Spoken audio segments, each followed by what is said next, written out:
Hello viewers, this is Mithul here. In this module, I am going to cover module 3.7 other data types 2, which will be covering the 5 data types within that. One of them is RowVersion, the second is SQL variant, third one is table, fourth one is unique identifier, and the fifth one is XML. So let's get started.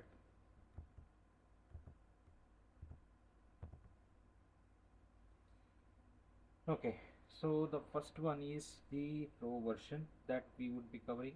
So for that, basically there are few like let us just understand, like first of all what is the term that RowVersion is, right?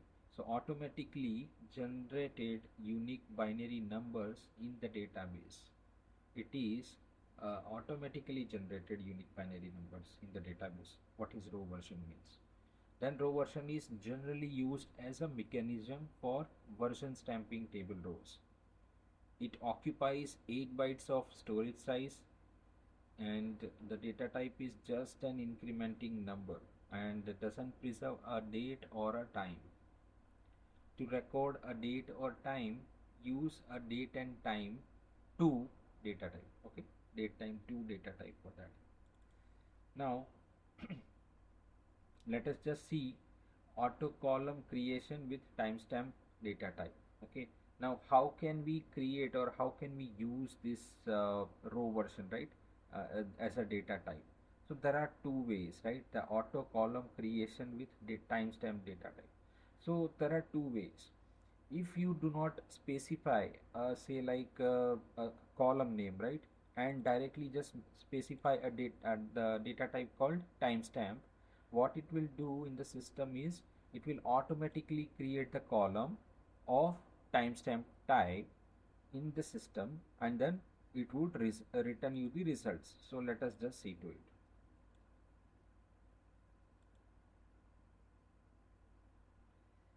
Okay, now the timestamp table has created. Now if you want to see to that table, we can just see this. Okay, the table definition, if you would like to see that how the table is created, then I can show you the table as well. Just let us just connect to the SNG and just to use the learning DB over here.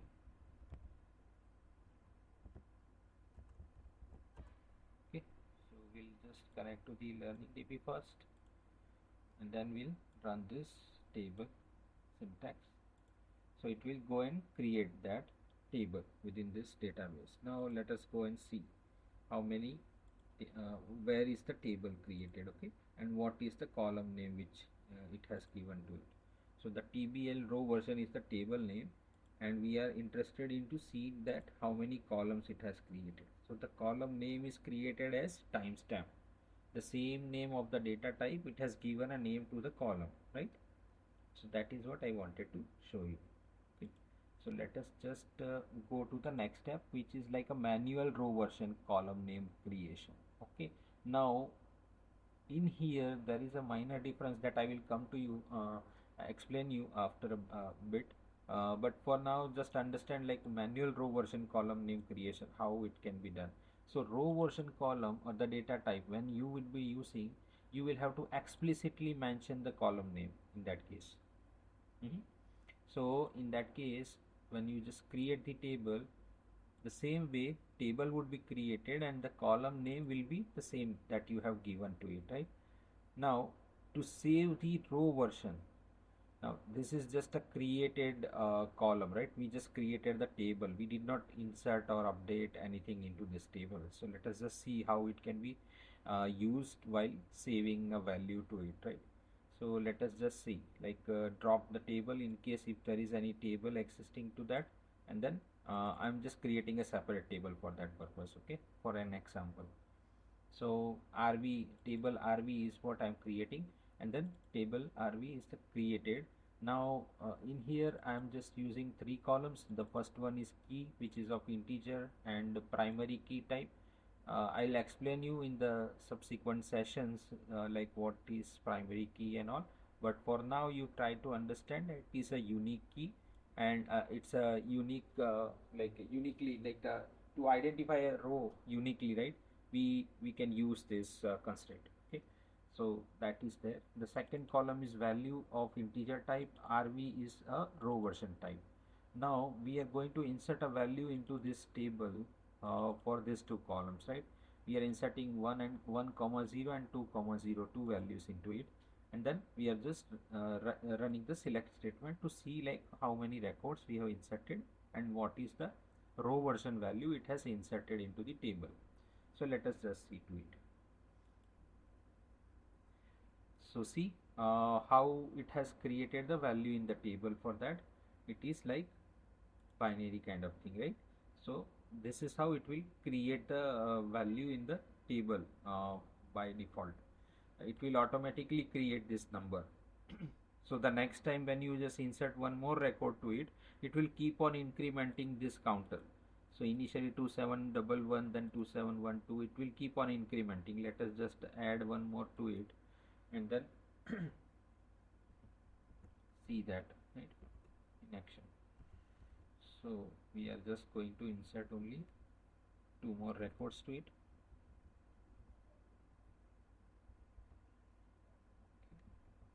So we'll run this insert statement, and now we are trying to see to the table all four, right? So 11, 2712, 2713, 2714, like that it will keep on creating the table, the columns, right? Now what we want to do here is we are trying to update these values of 0, right? Wherever we have updated for key, the keys we have given as like 1 2 3 4 as a sequence, but the values we have kept it as zeros everywhere, right? Now what we want to achieve is using the key particularly, right? Using the key and the respective RV, the RV column values, we want to update the column value of or update the column value as 2. Now for each of this row, right, it can be it will be unique, right? This RV value is unique for the each row. So what we will do, we will get the RV value and we will get the key value, both of them together, and then using that we are updating the value column, which is this, okay, the center value, center column. That is what we are going to update using the inserted, the output table basically. So it's like a magic table, we can say. That concept I will explain you in the subsequent section, but for now just understand it's a magic table which will just hold the key key value. The old value will be inserted into that, and the new value will be updated with this hard coded value. Okay, so let us just this is like an update statement. Okay, what we are doing is we are just updating the table which we just inserted records to, updating this table, setting up the value with 2, and the output keyword is to fetch the value into this temp table. Okay, temp table has a column called mk, which is what we have created up here. Okay, so this is the table into which we are just inserting a record from which table? From this table. Inserted will be the magic table, and it has a key value within that. So the old key value, meaning a particularly old key value is 1. So that value will be inserted into this temp table, okay, or table variable, and then we will be using it for the fetching the value purpose. Okay, so let us just see to it running. Okay, now as you see, we have updated the first record with the value as 2. Now if we have to update each and every record of this table, then we need to be very certain of the kind of where clause value what we are passing here, right? Key equal to 1, because we just wanted to update only one record where we wanted to set the value as 2. Not necessarily be for each and every record of the table we want to set the value as 2. So in that case we may have to change this condition from where condition, right? We may have to change this where condition and put the respective condition, and then it will update each and every values for that. Okay, so for now I'm just giving you a brief example, so I'm just going with the first record just for an example purpose. So let us just move on with the subsequent change. Now after running this statement, if there is a count of record, like the records that we inserted into this table variable, right? If that count is it's just checking, like if it is 0, if it is equal to 0, then it will throw up an error, because if it will be having 0 value into it, then it will not hold the old value into it, right? Means it will not have the value within that table, and that table, if it doesn't have a value, it may not be able to update anything into it, right? For that reason we are checking this. All right, so let's just run all of this together to see, like if there is any error occurring, then it will show us an error. But if there is no error, means it has run successfully, means there is no, it has found the record within this select statement, right? For that reason. Now we are moving on to the timestamp. What is timestamp now? So timestamp is the another way of using within the RowVersion only. We are using this timestamp key data type. Okay, so now what we will be doing, we are dropping the table, we are creating the table, declaring these variables. Now with this time we are doing what? We are explicitly mentioning the table column name. Okay, so in this insert statement, what we are doing, we are just inserting values into these two columns only, key and value. Yes, again we are not inserting any value for this timestamp, and we are trying to see what is the value it will save into this table. So let us just run it. So see, it is also saving the same value, the timestamp value, into the database. Timestamp, not the exactly the date timestamp. When you see the keyword timestamp, means you may think like it may save the exactly the date time or what, but no, it's not saving like that. It is saving the binary kind of value. So that is what we are seeing here. Now again we will try to update the same timestamp table, and we are trying to see the similar scenario how we tested the RowVersion in the above example, right? So we'll just run the table variable 2, declared it with mk as a column, and then update the table ts what we just created, update it with 2, where the key is equal to 1. Okay, where key equal to 1 and ts equal to this ts value from table ts, where the key is equal to 1. That is what we will be comparing. And then again we are checking like if statement, like whether it is like if condition, we are checking like if count star from at the rate t2, which is this table, if it does, if it has any if it has a count equal to 0, then it will show up the error. But if it doesn't have any error, it has a record, then it may not show the error. So it has just written the result from this select statement. Okay, so this is the example of that. Now let us just move on to the SQL variant data type. See, what is SQL variant data type is? It stores the values of various SQL Server supported data types. Now if you have a various kind of data types, like as we saw earlier, couple of data types like integer and decimal, numeric, and date time and all, right? So all of those kind of data types that we have seen kind of supported to get we can do the typecasting with the respective SQL variant data type for that purpose. So let us just see in brief like how it can be used.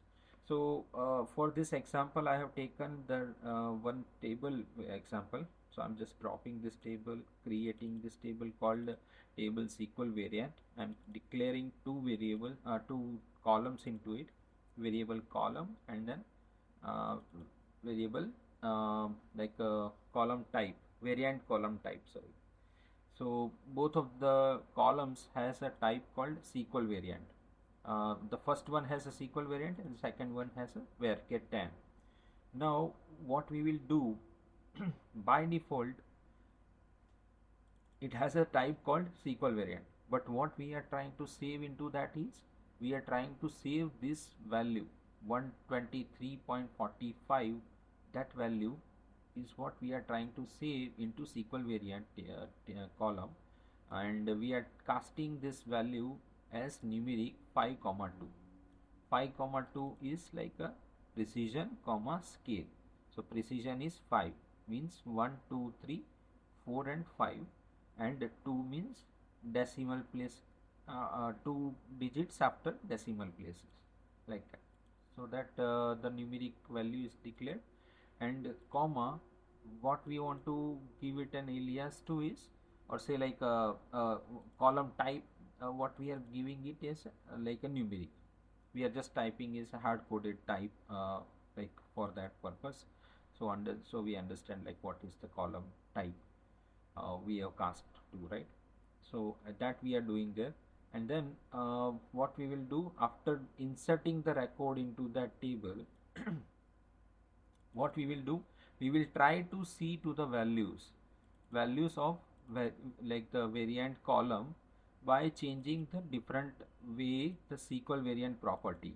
For that it's a built-in function for that. Okay, so built-in function that we can use to return the base type for that, what is the precision, what is the scale for that, what we have typecast into it into, right? So let us just see in the action. So and where condition will be the same, whatever value we have inserted into that table. So let us just run this much part. So see, it has inserted a record into this table SQL variant, and the column variant column has a value called 123.47 and 123.47, but we are not showing 123.45 directly. Instead what we are trying to show here is what is the base type for that particular value, which is typecasted into numeric 5, 2. So it has the base type as numeric. So that is what it has fetched using the SQL variant property. Now second, again the same function we have used. Now what we are passing here is precision. Now we want to see for that particular column what is the precision value. So for this column the precision value was 5, right? So 5 is what it is displaying here. Same way where variant column the scale is 2, means here this is the value, so that is what it is displaying here. So all of this is what it will display according to that. That is the purpose. Now say like if we have declared a variable of SQL variant type and we are assigning a value, say like any person name, maybe I'm just giving my name for example. So like we are setting this value to this variable and then we are trying to display this. But now as we are like trying to display the value which is of variant, or I mean like a varchar type, right? So how and what will be the base type for that, what is the max length to that, that is very interesting to learn here. Is we will not, we are like here we have specifically typecast into the numeric data type this value, right? But here we are not specifying any typecasting, right? We are directly assigning this value like a string value or say like a varchar value, okay, like a non-Unicode value we have assigned it to the like variable SQL variant. But now we are trying to display what is the base type for this data type and what is the max length of this string, right? So let us just display it. So the first statement that you see is of the select statement, where SQL variant variable is what we are displaying the value whatever it has saved it into. And then the second type is base type. Base type is, it has considered as varchar. We did not specify that this string is to be considered of a variant or say like a varchar type, but it has automatically decided or checked on its own that like what is the base type for that. That type of content is varchar, and the max length is what is considered as 5. Okay, so 1 2 3 4 5 digits or 5 characters. According to that, it has considered that. Now let us just move on to the next type, which is the table type. Now what is table type? It is primarily used for temporarily storing a set of rows that are written as the table variable or table valued function. Now table variables versus temporary tables, difference between them. So we are just trying to understand what is table variables and versus temporary variables, tables. So like choosing between table variables and temporary tables depends on these factors. The number of rows that are inserted to the table, means like when you are inserting the number of rows into the table variable and the number of rows into the temporary tables, that is the main deciding factor that we need to check. The second point we need to check is the number of recompilations the query is saved from. Okay, and the third type of queries, the type of queries and their dependency on indexes and statistics for performance. So in all three kind of considerations, where you ideally need to store a less number of rows into the table, then in that case you should go by considering the table variable, right? And in the case when you need that you need a performance, you need like indexes to be created, right? In all of that condition or criteria, you would prefer the temporary tables.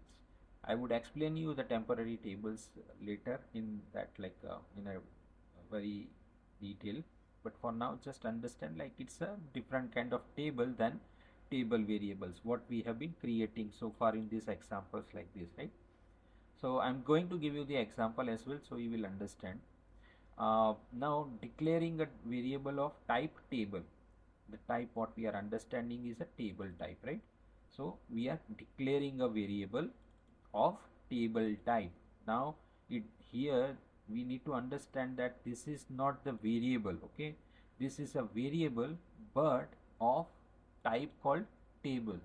Now normal variables doesn't have this kind of definition to it. It just have the declaration of the variable and the type assigned to it, whereas table type will have a definition set for it, means it will contain more than one column or at least one column within that table to like store the values within that table, right? So for that reason we have declared the table variable and then assigned the column type to it, right? So employee ID is the column we are taking into it, and then not null is the kind of values that we would be inputting. We are forcing the user to put in some value, and employee name also of varchar type 30 character. Now we will be inserting the record, say like variable table employee into this table variable. Now we are putting all of these sample values like 001, AAA, 002, triple B, and so on, like up to 005 triple E. Okay. Now all of these values we will insert into the table. Let us just see into the action, and then we will display this table employee. So let's just see everything together. Okay. So it has created the table, it has inserted the values within that. Now and then this statement has displayed the value whatever it has inserted into the table, right? All three statements has a different purpose. First one is declaring and defining the table columns. Then the second statement inserts the record into this table, and then the third one is to display the records, right? Now the other way of using the table type, what other way we can use it? We can use it other way is uh, say like a function. Maybe if we want to create a function like user defined function, that will also be a different kind of database object that we would be learning in the later session, but this is for an example well in advance I'm giving, just so we wanted to introduce this table type. So how it can be used, right, where it can be used is what I'm trying to explain with this example. So this is one kind of example wherein like specifically you are declaring a table variable, and the other way to use is you can return the type of table. You can return object of type table. Okay. Now every function should return a value. Okay. So in SQLServer, like there is a function which is a kind of an object. What it will do, it will expect a parameter. If there is no parameter to it, means that is okay, but still it will return some value. It has to return some value. Either it can return a single or scalar value, or it may return the table value. Okay, so this is a table valued function is what we can say to it. Okay, now so we are creating a table, we are creating a function which will return the content of table type as a return, and then we are writing that select star from employee image. So let us just see to it in action.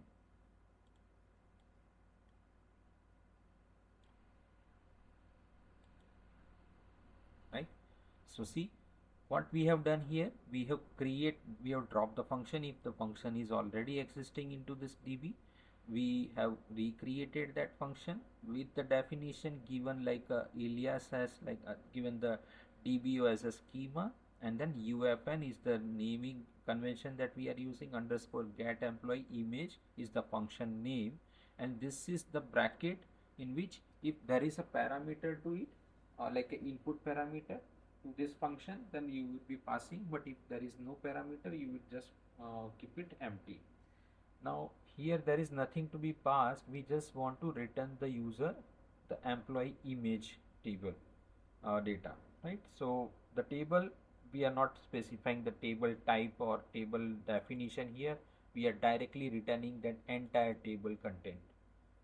So whenever you are just returning that entire table, right, you don't need to specify what kind of columns it would be returning it back, like we declared it here, right? Okay, so in a function we just have to return the table type content, then in that case we will just return the entire content from the table or any specific column from that table. And then how we can call that function, this is the call to the function. Okay,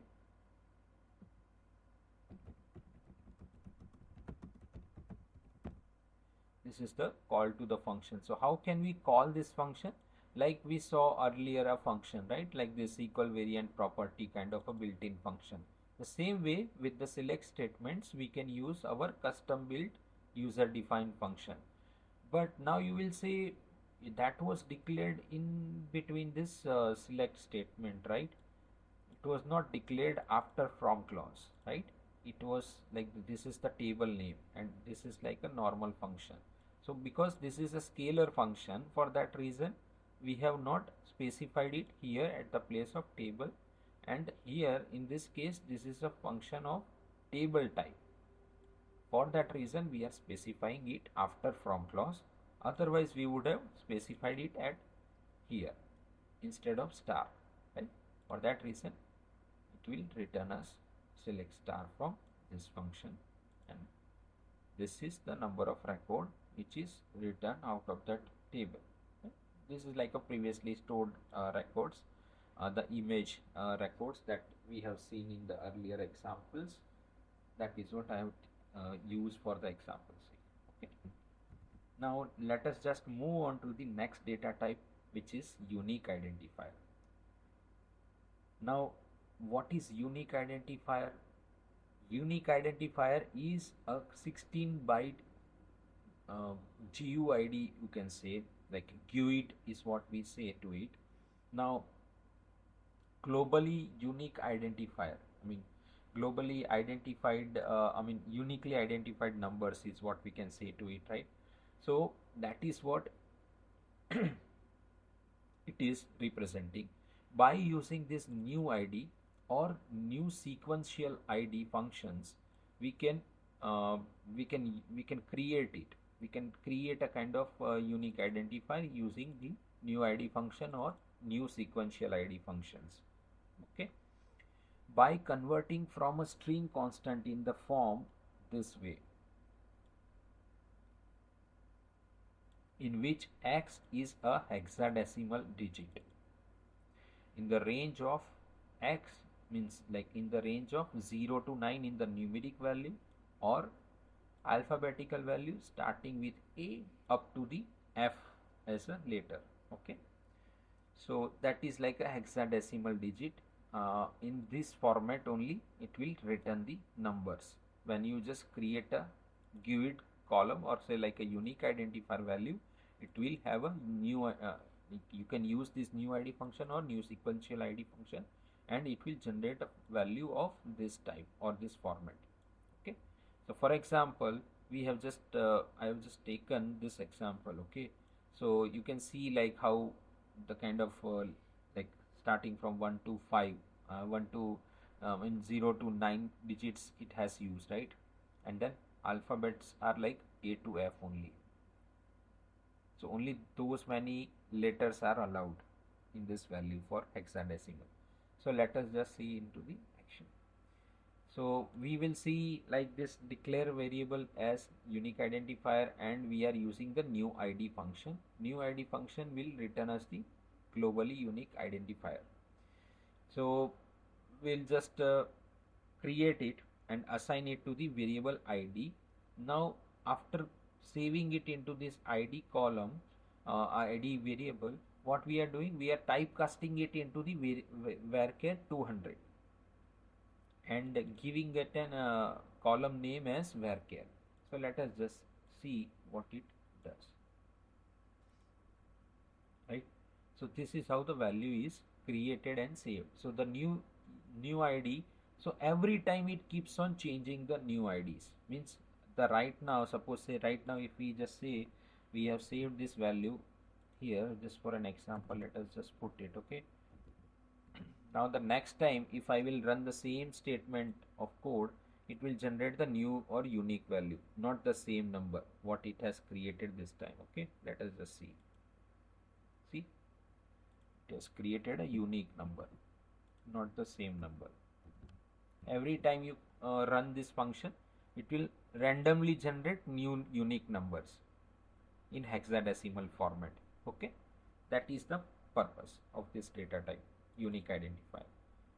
Now in the reverse form, meaning like here what we did is like we created a unique identifier value, and then we have typecast it into the varchar value. And here in this example what we are doing is from this varchar value, okay, or say like n varchar value, we are typecasting it back into the unique identifier value. So how will it understand? Now let's say I have given it a data type called nvarchar max. Nvarchar max is what? 4000 characters, right? As per the 4000 characters. So instead of 4000 we mention as max. Now variable id nvarchar is what we are mentioning here. Now for that reason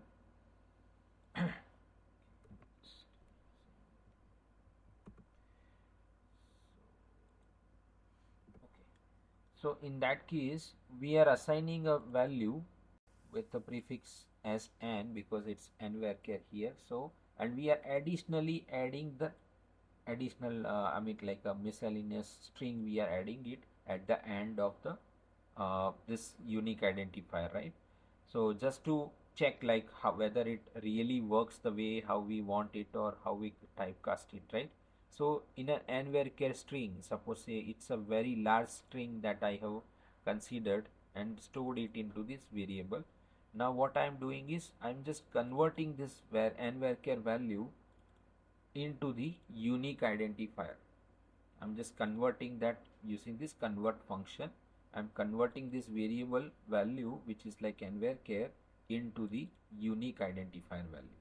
So what it will return is what we will see it together. This is like a n varchar value, and next to it will be the typecasted value of unique identifier in the unique identifier format. Right? So pure unique identifier value. Let us just see in the example.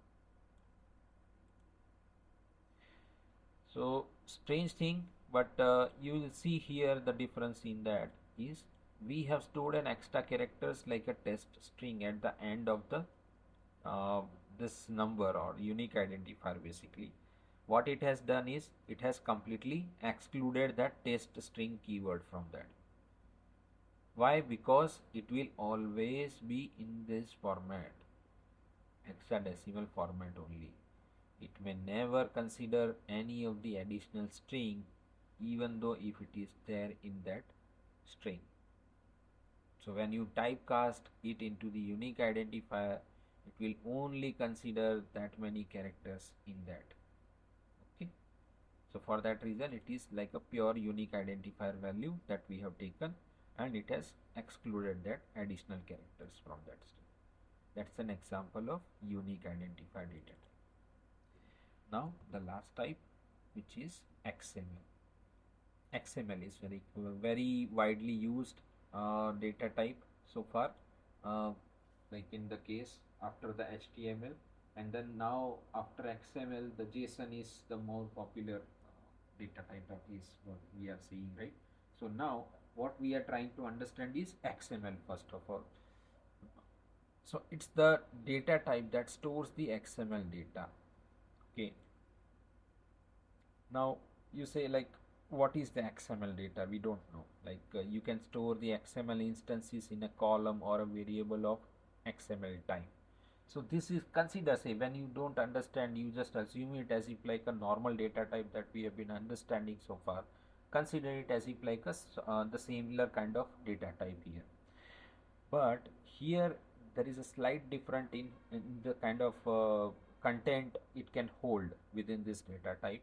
Like what we saw in this here, like in some of this data type, what we saw in the table, we store that content of rows and columns, right? Because all of these are rows, like the one row, second row, third row, fourth row, and fifth row, and each row has a 2 columns here, because like a 2 columns we have specified, right? So consider say like 5 rows with 2 columns.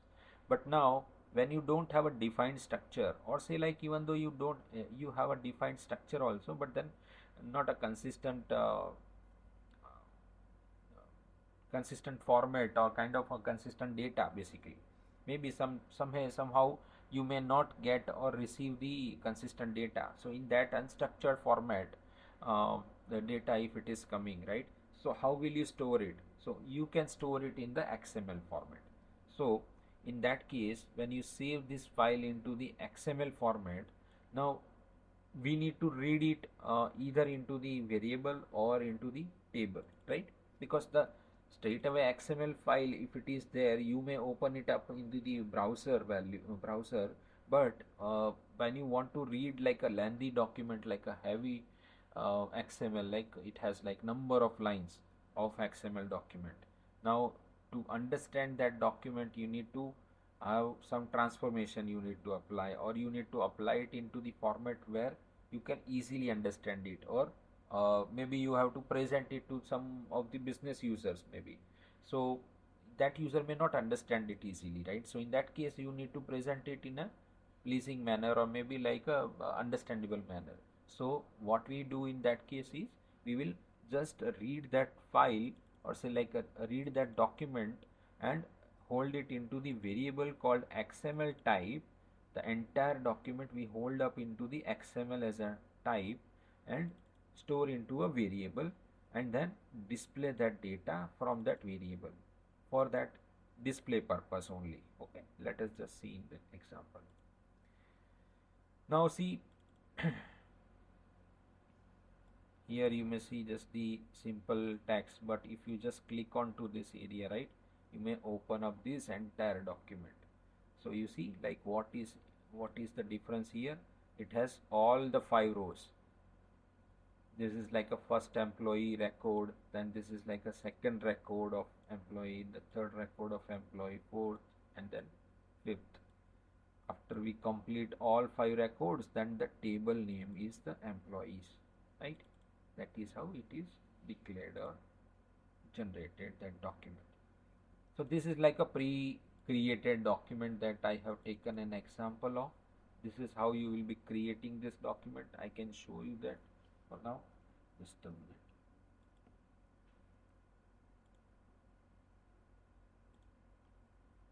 This is the document that I created.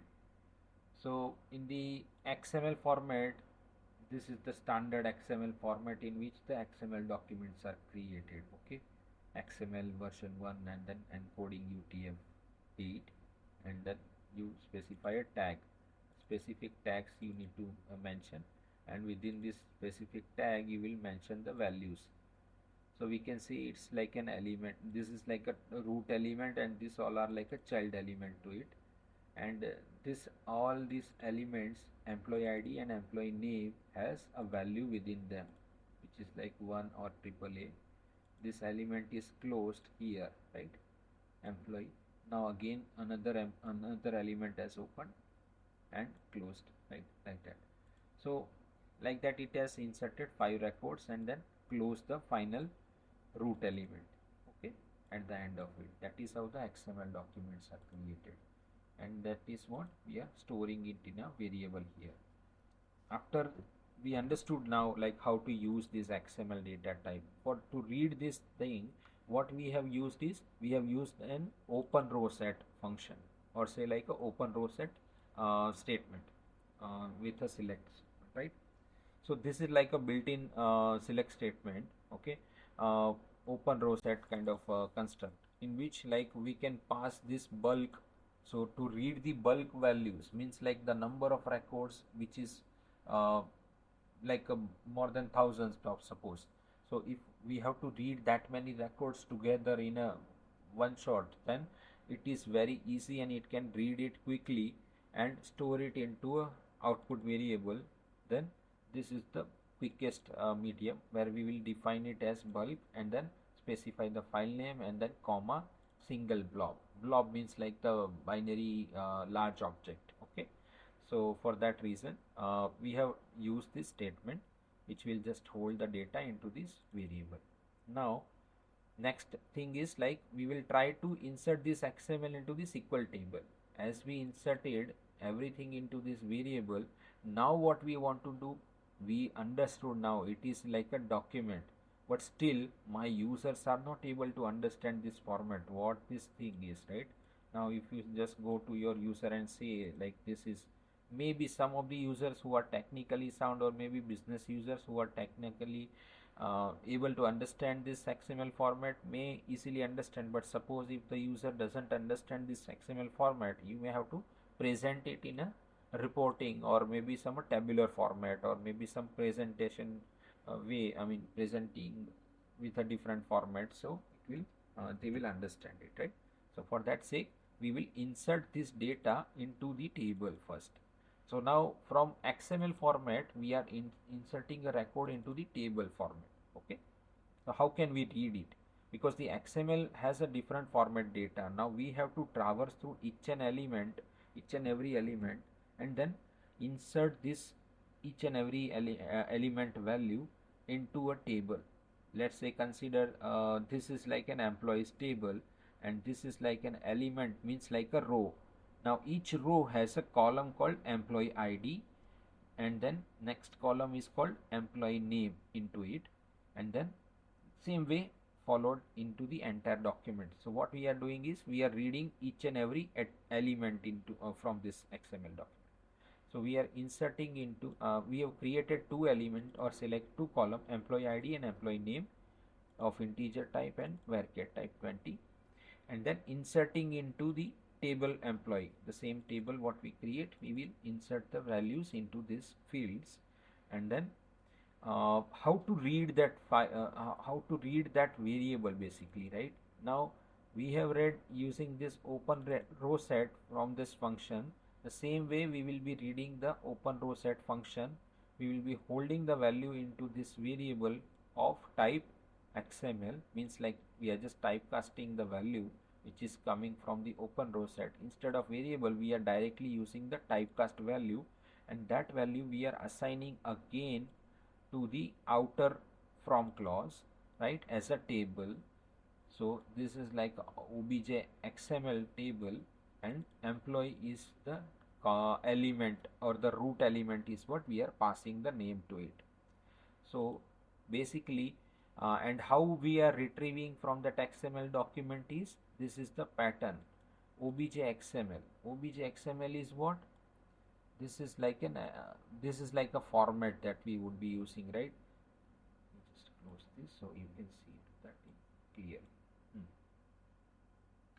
Now understand it like a select statement, okay, like a normal select statement up to here. Select, then column, and then from clause. Now in the from clause, usually we write the table, particular table we are mentioning, right? But instead of that table, what we are doing is we are just again writing another subquery to it. Means that query will do what? It will just fetch the XML document into this column, okay, and now we will be giving it an alias name called T of obj XML. Now this table name is like a template, okay, like a table variable, and then it has a column called obj XML into that, right? And then we again close these, and this is like a from clause closed, okay. It started up in here and it closed down there, right? This is how it is created and closed. So here it is created and here it is closed. So this is like an entire select statement. Now it has defined that, like, yeah, it will have this table name is T and the column name is obj XML, which is what we have mentioned here, right? So that is what it will consider as a column name, and format will be XML, right? So the same one will again be declared outside of that table, because again that same column will come out of that, right?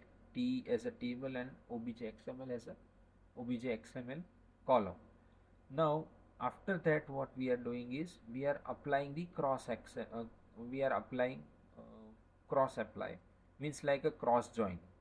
We are applying onto that, or say like a inner join we are applying onto that, right? So what it will do is obj XML, which is like a column, that column has an object of XML, means like it's an object of XML. It has fetched everything into that variable from this document, right? So basically it will have number of nodes. What we can see, each and every element that we see, right, below this employee's root element is considered as a node to it, okay, node, or say like child nodes to that, okay. For that reason we are mentioning it as object XML dot nodes, and then mentioning like what is the root element to that and what is the node element for that. So we have specified that this is the root element which has a name called employees, and then the employee is the node element, like a child node for that. And as obj XML of employee, again we are giving it a object name like the table name, and then the column name which will be employee. Now what we will be doing, under this object XML, it has an employee name node, so that is what we are using in here. So obj XML dot employee, after combination of this, what we are doing, we are querying that entire element, or say like a node, and finding out of that entire node a column called employee ID. This is like a employee ID, and fetching the value in the format called integer using this format. So it has 1, right? That is what it will fetch. Again then another column employee name, and it has a data type as varchar20 type of content, and then AAA it will fetch. Like that it will fetch all the rows or all the child nodes from this row, from this XML document into this table, and insert it into this table, and then we will display this. So let us just see it in action.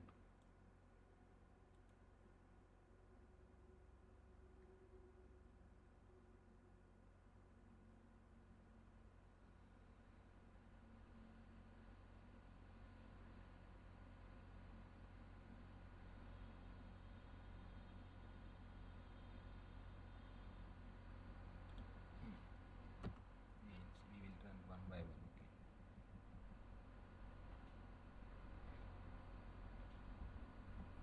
We will first create this table.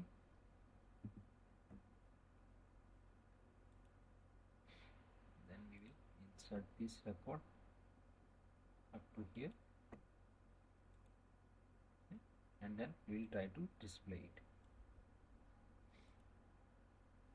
So this is how it will insert the records from this XML document, what we have seen just before some time, right? So this is the records that we have seen in the different format.